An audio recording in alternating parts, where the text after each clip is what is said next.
Eternity, this is the map for Korea. Yes, it is. I do want to go back. Claris actually brings up one of the most important points that you'll know if you ever watch Gen.G. They are the single best team at collapsing and instantly deleting a hero. The problem with that composition is that you had Zarya, you had the VP, you had Crystal Aegis. That is impossible. So I'm glad you brought that up because they had to have a two-prong approach there. All right, let's get into it then. Game at number 2, Gen.G goes up against Ballistix. Currently, Gen.G leading 1-0. I think it's actually really, really interesting noticing in phase 1, the second half of that, when Gen.G have just gone undefeated. They were enraged after the Eastern Clash and how they dropped to Ballistix in that 4-3 event. Their drafting has been impeccable ever since. I think the biggest point I want to touch on from last game, which really hurt Ballistix, was that Tyrael ban, because that is a staple for Ballistix. They had to go for the Zarya, they had to try and get some form of protection, but if you think about it, you got the shield, not only that, but you got the sanctification, the instant reset button, and we're talking cooldowns before, that was a big cooldown that could have definitely turned their fate around. Yeah, could you imagine a sanctification being in that composition for Ballistix last game?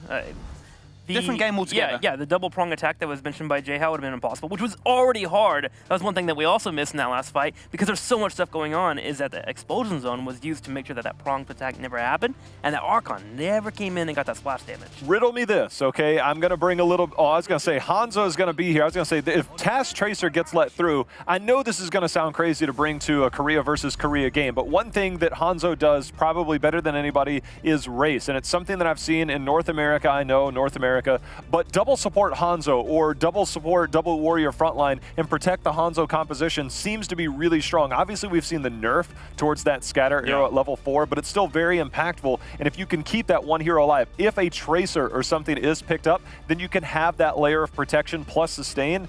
It's a strong composition if the situation is right. My big question when it comes to BOE, and we've seen this kind of evolve throughout the tournament, not so much evolve, but just kind of present itself, is it feels like there's nobody that can match the Hanzo race. No, so in that case, surely Ballistix has to go aggro here. They've done it in the past as well. They've gone for a Gen.G composition with an Abathur, with a Tyrael, and they've just gone straight in your face going, and it seems very reminiscent of what we saw when Fnatic went up against them and they said, look, we're going to just try and ignore the objective and get the kills. If you're dead, you can't actually win the objective, right? So I feel like when you discuss that topic of who gets the Hanzo, it's then going to be a case of who can get the kills. And that Tyrael Tracer that gets locked in signifies my point completely. Yeah. Abathur is still something on the... A hatted Tracer diving you is somewhat tough to deal with. We could see another Karazim come out to deal with the Pulse Bomb post level 10 this time around with that Divine Palm. Sake loves it. It's great on this battleground to contribute to that race, but it's a matter of Gen.G, what does Kyocha play? And keep in mind, guys, Kyocha also, if they really wanted to, I'm not saying an Abathur would work with a Hanzo, but he's been known to, or Gen.G has been known to run that themselves. Yeah. Maybe not so much on this battleground, but Korea definitely not afraid to do it. For me, I'm hoping that Ballistix doesn't ban Stukov, because I think Stukov would be a great answer here for Gen.G. Tyrael has a very hard time getting off the sanctification when a silence comes out. Also gives you sustained healing. You're able to kite away pretty well.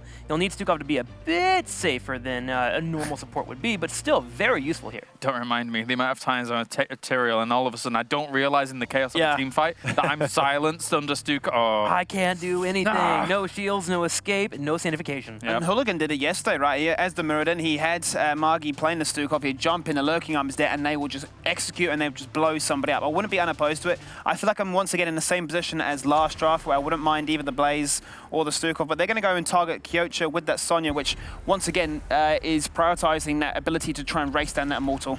We do get the Karazim again, though. And we could get the Korean special of a Li Ming for reset, potentially, but into a Tracer, it's not always the most appealing, but if you have that Divine Palm, then maybe it's something you can say, look, I can afford to do this. So we'll see what that last pick is coming up as the Dahaka locked in. And now for Ballistix, they've had some opportunities with different compositions. They've faced similar compositions within their own region where you go another dive composition. Uberak has shown up in their region with this very same setup. So a healer that can escape well, a Dahaka that can soak the lanes well. It feels like everything here for Gen.G is play the map, play the map, play the map. Yep, and get away when Ballistix finds a fight they want. If you can survive through that, that's typically where Hanzo starts to excel. I'm more curious to see what Ballistix is going to pick up for their dive. Typically, you think Maiev, you think Gen.G, both have been banned out. I'm thinking Arthas, personally. I'm thinking Arthas has a lot to offer. Yes, you've got to be very scared of what that 7-sided strike can do, but this time you've got that certification, you've got that added degree of panic button. I'm curious. Zeratul, Karazim is generally in the front line. If you want to VP the front line, dive the back line, a Zeratul Tracer on that Hanzo that might potentially be left unprotected. Well, I mean, you need to get in Hanzo's face to take him out, otherwise you are going to lose that race. Oh, They baby! do go for the you Illidan. boss. I am so happy with this. Oh. Okay, look, here's the problem. If you lose the Immortal, you're getting it run You have down. no on it. defense. There's no Yeah. doubt about Yeah. it. Or you run past that Immortal to take a fight because your wave clear at this point, it doesn't look pretty. No. It seems like for Ballistix, Hanzo became the objective on this map, not the Immortals. Destroy with that, you. we can win.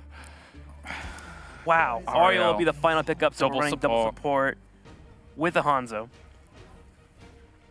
These drafts. Detainment strikes, maybe some blinds later on? Oh no.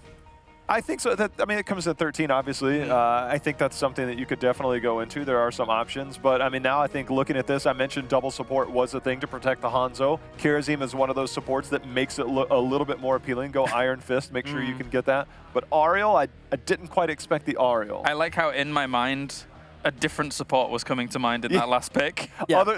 Anybody other. I mean, I mean, it was Lily? yeah, exactly. A small little panda. But, you know, at the same time, it's like, I mean, anyway, never mind. Let's go on to predictions here. Skimmy, you first.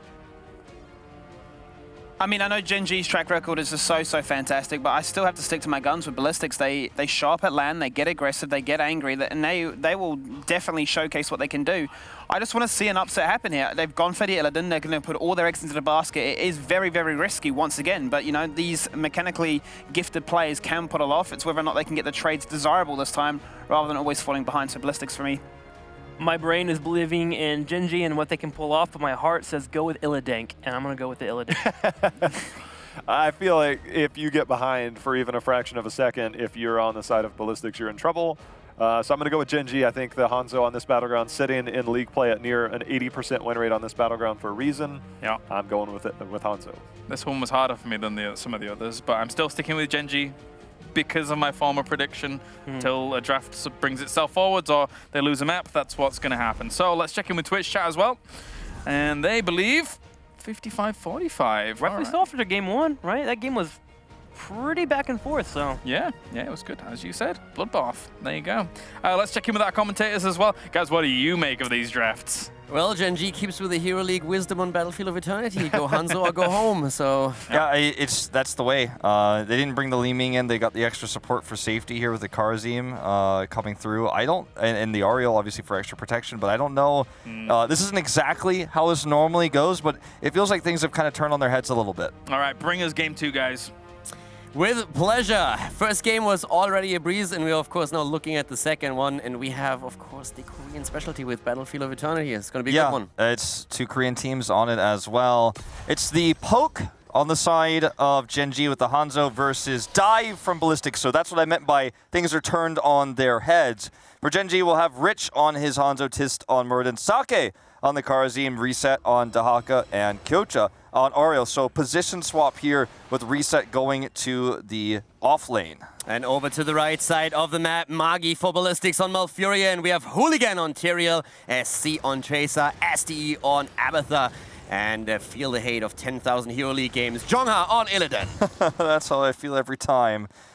So we are going to see the swap here going up top immediately with Dahaka going bottom, and it's going to be versus the Abathur, so this ends up being a really neutral level 1. Now again, with Gen.G already leading with a 1-0, it's really important for Ballistix currently to win this one. It is the best outcome for the team at this point, because if Gen.G takes Battlefield of Eternity, it means that Ballistix has to go into tiebreaker against Tempo Storm to determine which one of the two teams ends up in the upper bracket and which ones falls to the lower. So an incredibly important match for Ballistix right now. Absolutely. More than Gen.G, who with that first win secured their spot in first place in the group no matter what. So it's a very tense moment for Ballistix, and generally speaking, we've seen a lot more success in Korea and in this tournament again with Korean teams with the Hanzo comp against the dive.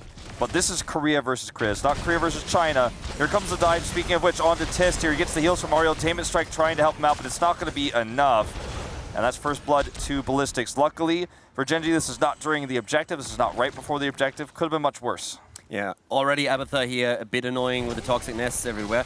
But really important, if you look at the build, what we see normally from Abathur is just a full target into the Carapace build. Right now we don't have that, since especially with Illidan, all of a sudden going into a Symbiote Spike Burst becomes way more attractive. And that's why right now we have pressurized glance taken for Abathur. That talent develops even more synergy later towards level 13 and 16, when the extra range and the cooldown reduction is really going to help you to keep Illidan alive in those big skirmishes. I saw a big collapse onto Jung-Ah there, but all it takes is one evade to just ignore all of that auto attack damage. You can see the power of this composition with Illidan absorbing most of the auto attack damage. It really has to be, you know, a fight after evade is done to win this, because you're not looking at really any mage damage, no ability power that's coming in to kill this Illidan, which is why I was a little bit perplexed about the Ariel pick. Sure, it gives you some safety, but it doesn't give you poke where you can play defensively with like a Li Ming does in terms of the objective, and it doesn't give you that damage that's going to break through the Illidan evasion. So risky choice here. I think it is going to hurt Gen.G a lot. Now, when we're talking about Illidan, one of the heroes that in the past has oftentimes in these Korea versus Korea battles been used against him is Dehaka after level 10, getting the isolation on him that shut Rich down in the past, actually, in particular. Yeah. But talking about Dehaka just for a moment, if you're used to especially the European builds, then you probably already picked up on him not going for tissue regeneration on level 1. Instead, we're having Dehaka going a bit more old school here, going for the race car build with enhanced agility. Yeah, just having a little bit more ability to grab somebody, especially the Illidan. And we're going to see a big fight. The hat committed here onto Jung-Ah. He goes in. Kyocha is blown up. Pretend, no way to get out of that one. They are going to try to get the counter kill here onto Hooligan. They are successful, but this isn't over yet. Sake barely gets over the wall. Reset commits to the burrow. Yeah, and he had to. That was a good explosion that could have definitely taken him down then. If not, Illidan was already in the area. Now with Abathur, as we said before, he's really just going full all out now on that support build for Illidan. Not the Carapace build, but now the Adrenal Overlord as well. So the increased attack speed, and Illidan just thrives with that. Yeah, I mean, it's basically a support build for Illidan because it allows him to reset his cooldowns faster, get more healing. So it's support in a way, just not traditionally what you would have. That's how Illidan works. We're going to see Jung-Ah again commit in. Sake dashes out, just has the jump.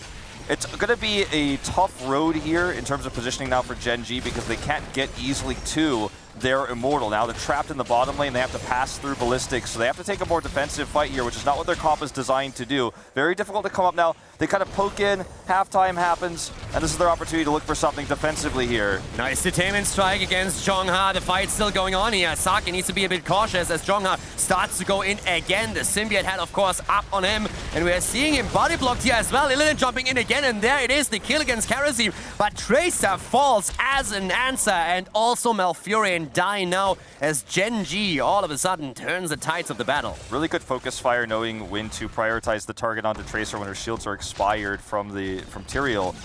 This is a really, really old school style of playing Tracer since the Malfurion rework with Tracer, Malfurion, and Tyrael. It's a very strong combo. It's working so well for them, but not when the target is there. Rich just narrowly uses that jump over the wall to escape here as the collapse comes in. Ballistix needs to win this fight now. They need to eliminate Rich, and he's the target, but he does not go down. He grabs a kill, in fact, here along with the Dehaka. He's taken out, but the fight is won by Gen.G. Finally, Tracer takes down Hanzo, but before that happened, Illidan and Tyrael both bite the dust, and of course now it's full hunting season on the Immortal itself, and Gen.G is going to take that objective. Fantastic play here, and amazing survivability and resilience from Rich in particular. Yes, eventually he falls, but getting the kills against Tyrael and Illidan before that happens was huge for Gen.G. It certainly was, and I think we really need to be watching where SC is and where he's trying to find these kills, because the body blocks have been there, the pressure's been on SC, so it's tough for him to get those last few bits of damage sometimes. And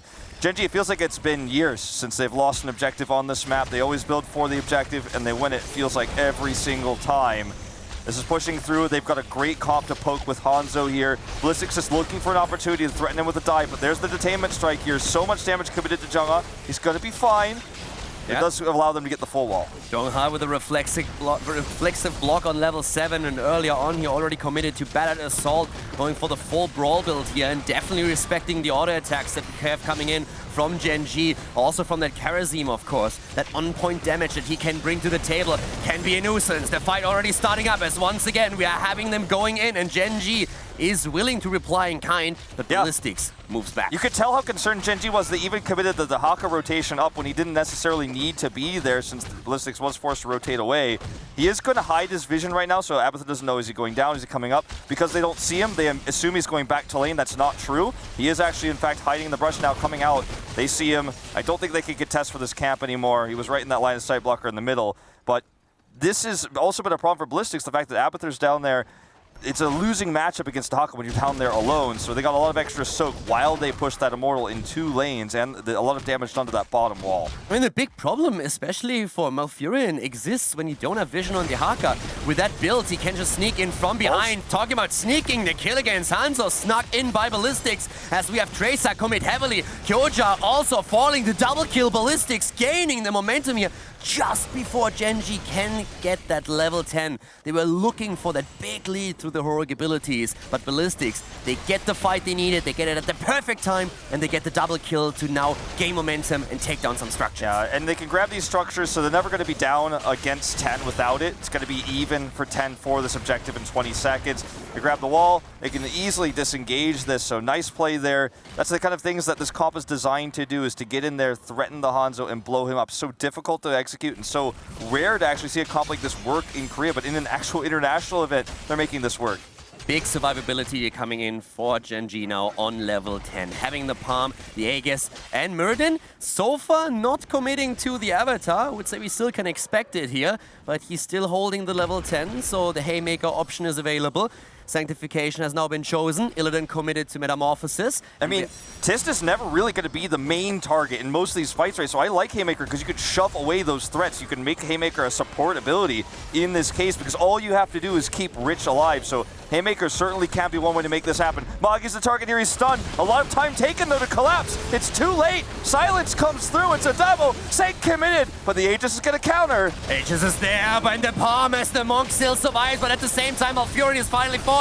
Once again, Sark is under pressure, and he dies. Abathur taking him down here as Illidan is going for the Metamorphosis and already jumping into the backline, trying to get the kill against Rich here as he's forced back, but Hooligan is also low. The shields are coming in the last moment. Ballistix is falling. One hero after another. Illidan dies, Tyrael falls, and once again, Gen.G succeeds in the battle. It's all about those support ultimates. The Aegis into the palm. Ballistix spent so much time trying to get the kill there onto the Kharazim that they didn't really get to do anything to Rich, who did massive damage in the backline. We saw the flank come through there from the Dahaka as well. And after the pick on the Malfurion, the fight was basically over. They didn't have sustained healing anymore. The Sank, everything they wanted or to use in that fight was committed to kill Kharazim. They failed to get the kill. Now it's going to be nearly a fully shielded Immortal, and this game is definitely running away from Ballistix right now. It definitely does. Murden with a Haymaker trying to create these opportunities now that you've been talking about. Safety also always an option. If they can keep Rich alive here, then they are looking good in these fights. Reset moving in with a drag. Malfurion is down, and they're trying to go for Tyrael, and they get the kill.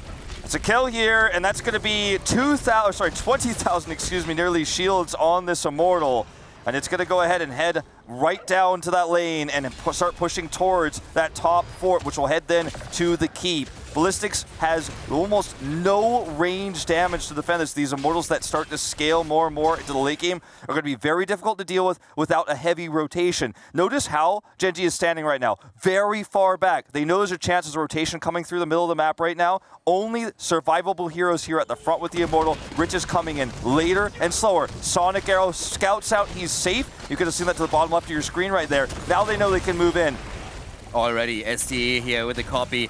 At the same time, the Immortal is pushing through the top. Dahaka busy at the bot lane, getting some extra experience for Gen.G. They have the level 13, extra survivability for Murden. We had a lot of close combats here, and having the healing static on 13 now is going to help him so much to survive, especially since he committed to Haymaker. That's right.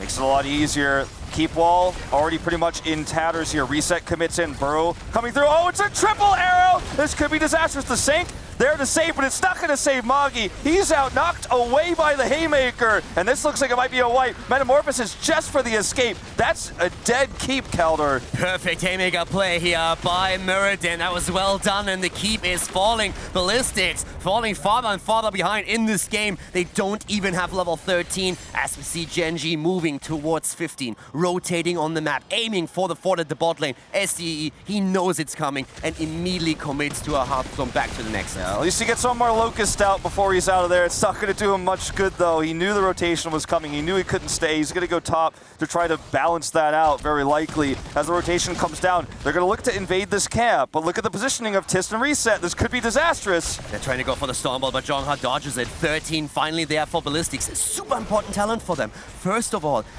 Malfurion, he has Ice Block. He could have saved himself in the last fight against Muradin's Haymaker if he had the talent. Very true. But it wasn't the case, and we have so much transference on Abathur. That gives, especially Illidan, such a big power spike now. Yeah, the Ice Block would have been so critical there. I don't know if it would have saved him, but it would have certainly helped him turn the fight if the commitment was there, because he could have at least bought some more time that way.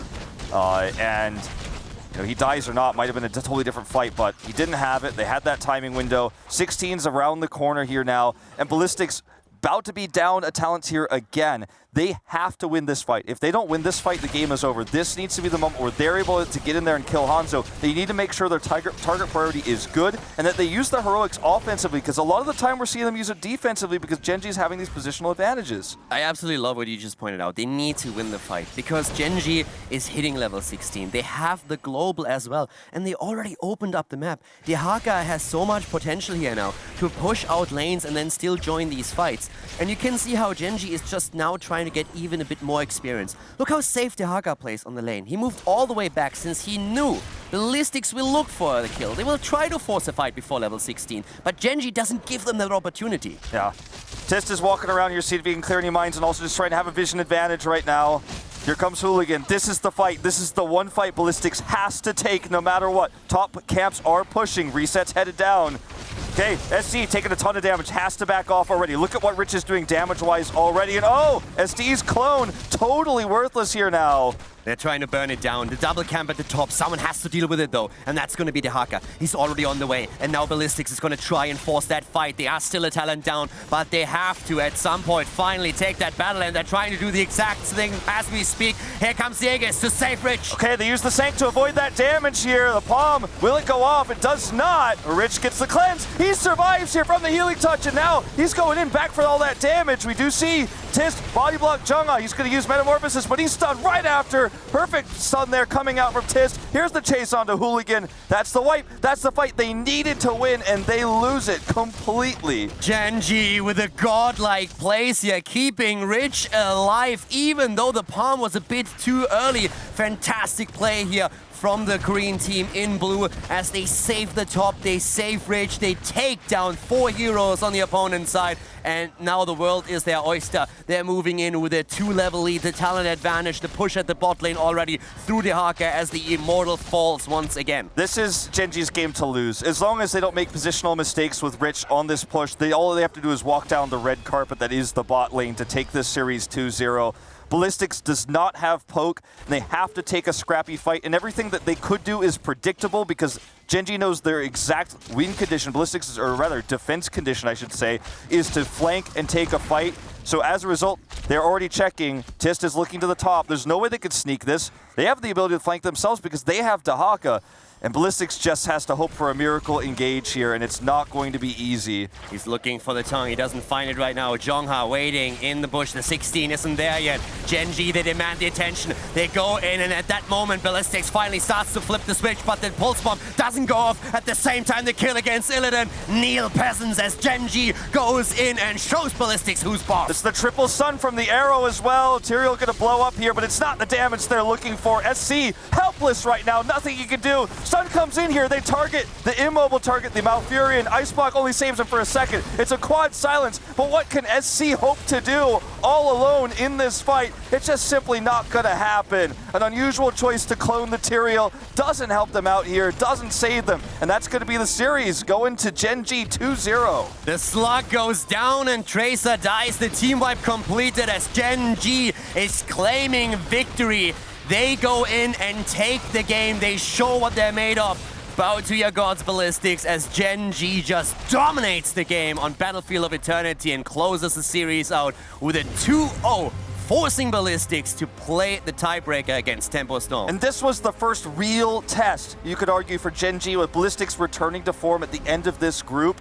And they win it in pretty dominant fashion. They had drafts that were really powerful. They had an aggressive draft in game one. The second draft was defensive, and they executed both styles. And that's, I think, what's the big takeaway from this series is they could play the protection at range. They could play the aggression. They're so good at both. And when you're dealing with a team that's so good at drafting, executes both sides well, I mean, it looks like this team's taken a title in this tournament. Yeah, watching this game scares the hell out of me for all the games to come. If you face Gen.G, you better be prepared because these guys are living gods. Bring it back to the panel. I'm sure we have a lot of replays that Jay Hao has prepared for us. Any doubts that were going in there with the draft are kind of dispelled very, very quickly. And I think that, you know, whilst we were watching that game, I felt like a lot of the engagements that Ballistix were taking were good. They were fine engagements, but it didn't matter. There was so much sustain coming out. The Oriole pick in the end, okay, I agree. You're really, really good at this video game, Gen.G. You just know what you're doing. I mean, what? We had a 1-6 record now, so Ballistix just play the Oriole, and then Coach is just like, let me show you how it's done, right? Yeah. And there were so many different fights where they just weren't able to find that one kill onto Rich, which is what you need to do against a Hanzo composition. That was their condition to try and shut things down. They couldn't, and then they get clumped all up, obviously because of that sanctification, and then he's just going, well, this is free healing for me, heal after heal after heal after heal. And for the first time in this tournament, we've actually seen why these Koreans have been saying that Oriole is back. Ballistix is taking that composition and executing it perfectly. Like, I don't think there's much of that there, besides maybe changing your heroics a little bit, and yet they still can't find kills on Rich. Like, that has to be so frustrating to go through and think, okay, we have a way of killing somebody, but we can't kill one person. The survivability coming from Gen.G and the teamwork is just too much. Well, Kyocha moved back to support, a role that he kind of let go of, let Sake come over. Sake's like, look, I'm still the Karazim guy on this one, but we also had to reset switching roles, which we're going to take a look at here, because we're just going to pause to start this off. Actually, we can start to run it forward, because the initiation has actually started from off screen, as we're going to see the Dragon Arrow come out. It lands on Amagi, and we'll pause here, because we're actually going to see this is going to be something we'll focus on here in a second, because that is a prime position. But we actually have a very good response by Magi, and we'll go ahead and run this forward, because he's going to land a very nice Twilight Dream. Nobody able to get the interrupt here, because there was body blocking going on. And Sake, he's the prime target, but this is double support. And right now, just pause here, because you actually saw a hammer come out. That's stun number one. We also have Illidan clone. You do not want double Illidan on you, I can tell you that much. So that's the first part. Crystal Aegis is out, we'll run it forward. By the way, we've still got a Divine Palm. And the minute he comes out of that, he's going to make sure and get that. The entire time, we also get the Haymaker. Now, if we pause, let's just take a look at this screen here. Hooligans here, Jongha got separated, and the entire time as we run it back, Magi was completely isolated. We'll run it back here about 5 seconds. Again, now we'll pause, run it forward here, because here is the prime subject, right?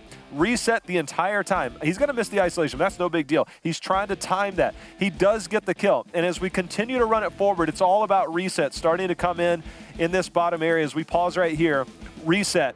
He's going to get max W value here in a second as he goes in. He's also going to thread the needle here in a second as he's going to get another tongue landing on the primary target, because you can see the clone just about expired. He lands it onto that Illidan, and he just kept Rich alive, as did the double support. But it doesn't matter the role swaps, whatever role these guys are playing, they're playing at a maximum efficiency. That's the thing. Sometimes you see people go over to roles that they don't normally play, and you're like, all right, you can see, you know, the discomfort there. But with these players, it seems like it doesn't matter what they play.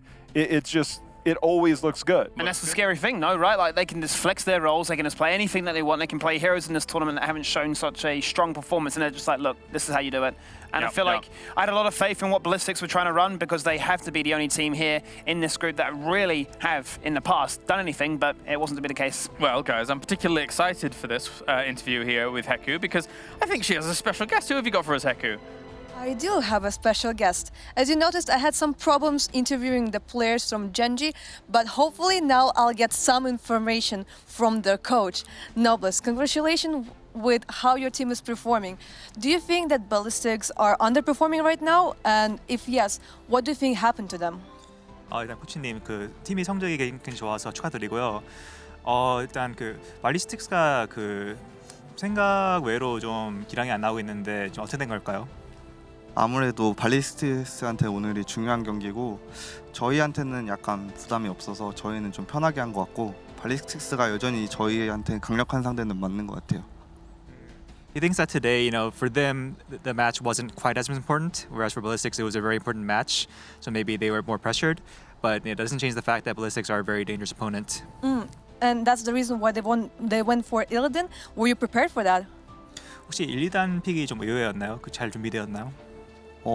그 영혼의 전쟁터에서 1, 2단 픽이 엄청 좋았던 것 같아요. 저희가 불리했는데 애들이 기량이 워낙 오늘 좋아서 이겼던 것 같아요. Yeah, I think Illidan was a very good pick on Battlefields of Eternity, and it actually wasn't good for Gen.G, but he thinks the players actually they played it out very well. I didn't get any information from Sake or from Kyocha, but Sake mentioned that you're the one who takes all the decisions. How did you manage to get that? Why the players are listening to everything what you say? 사케 선수가 코치님이 그 중요한 결정을 많이 내려주신다 했는데 실제로 그런가요? 그리고 그 과정이 어떤가요? 그 준비하고 그러는 과정이? 제가 많이 의견을 제시하고 선수들한테 물어보는 편이고 애들이 잘 따라주는 거지 뭐 제가 의도치 않게 막 강요하는 건 아니고 제가 말할 때 좀 잘 따라주는 것 같아요. 고마워요. He says, he puts out a lot of suggestions to the players, and he listens to them a lot, and he tries to take in their opinions. And it's not like he's the one who's bringing the orders from down high. So he thinks the guys are good guys. They listen to him. But you used to be a pro player, and you achieved a lot. Have you ever considered to become a pro player again? 프로 선수로서 이룬 게 굉장히 많은데 다시 복귀하고 싶은 생각 없나요? 가끔씩 있긴 한데 아직은 크게 생각은 안 해봤고요. 지금은 제가 하고 있는 일이 아직은 재밌기 때문에 앞으로 여기 이쪽으로도 한번 성공해보고 싶어요. I mean, he's thought about it before, but not seriously. And right now, what he's doing right now is still pretty fun. So he wants to try to achieve what he can do from this position. Okay, good. That's really nice to hear. Okay, I'll not delay you any longer. Just enjoy. I'll see you in Sweden. I mean, we're already in Sweden, but I'll see you at DreamHack, right? Okay, good. Analysis desk, back to you. Thank you very much, Heku. Always good to hear from Noblesse, especially after, he's a very storied player in his own right, to be honest with you. Being back from StarCraft, I think he's been on both sides of this battlefield when it comes to Ballistix and Gen.G as well. So he probably has a little bit more insight than most people when it comes to tactics. Yeah, that's why I feel like the coach and, of course, the players are so cohesive, right? They know that he comes from a place of excellency. Yeah. So as long as they have a good back and forth, a good two-way street, it seems like this team is going to continue to excel. And you see the results, right? Like, we have them undefeated right now, continue to dominate this tournament. Yeah, and speaking of which, let's take a look at the groups as well, of course, which does include our points, and it will confirm that 15 points so far have gone to Gen.G, undefeated. My big question at the moment is who is even going to take a map off them, never mind anything else. It's a big question, and we'll answer it maybe in the playoffs. That means, though, now that Ballistix, with their 9 points, I think that does guarantee us a tiebreaker against Tempo Storm. Yeah. So that will be a best of one, and considering what happened with their previous series, that's a very interesting best of one. Yeah, if you missed it, Tempo Storm actually 2-0'd them. And yes. It's something that I don't think anybody expected other than me. But either way, I mean, that's going to be a good one. I mean, we've still got some more to determine, obviously, but that right there is going to be a good matchup. Potentially more later. And of course, arguably coming up next, one of the most important series of the day when it comes to even just straight elimination here, Skibby. Heroes Hearth Esports going up against CE. Once again, it's another situation where tiebreaker can be very present, right? You're looking at Heroes Hearth looking to try and stick in that 4th spot and go forward into DreamHack, whereas CE are in that situation where like, well, maybe we can just creep in, right? So this next game is going to be also just as important. Yeah, extremely big. Thank you very much, gentlemen. Time to go to a break now here for the Mid-Season Brawl, and when we come back, stay tuned because this one means elimination.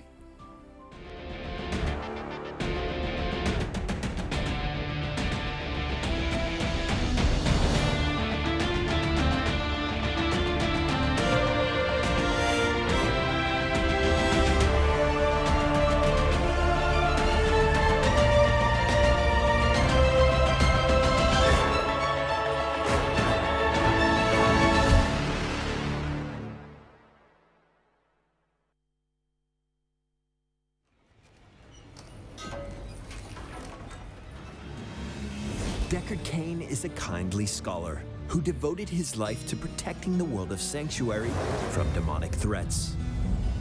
Working alongside brave heroes, Deckard is a formidable force for good, thanks to his ancestral ties to the Herodrum. Now he is ready to study the Nexus and uncover its secrets. The Nexus? Interesting. Deckard is a setup healer